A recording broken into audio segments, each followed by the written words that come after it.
native grasslands are important because all of the birds and bugs and things that live in them have evolved to live with those specific plants.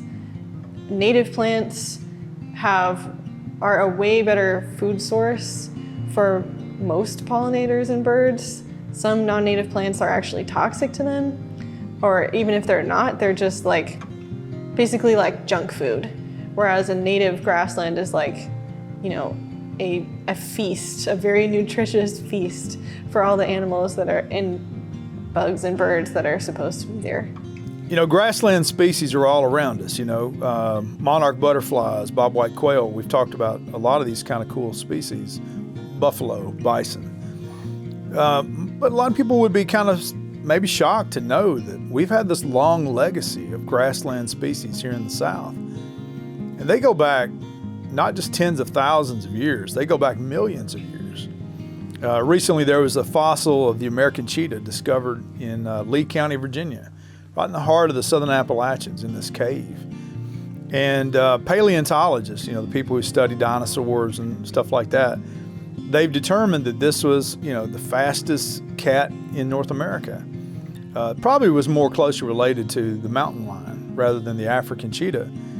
But in many ways has all the signatures they can tell based on the bones and the size of the skeleton that it was very fast. And the current thought is that this hunted the pronghorn antelope.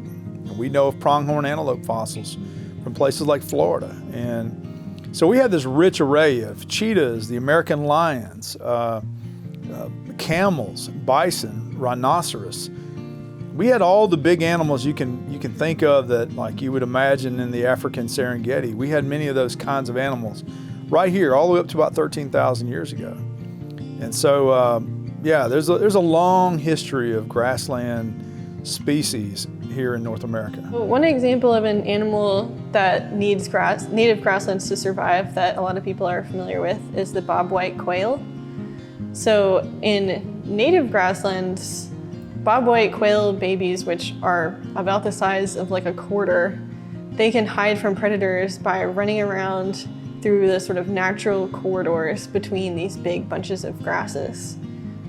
Whereas in big areas of non-native grass like fescue, the grass is so dense that these tiny little birds can't really get down to the ground level. They just are sort of struggling on the top, which makes them very vulnerable to predators like hawks. So birds like this just can't survive without native grassland habitat.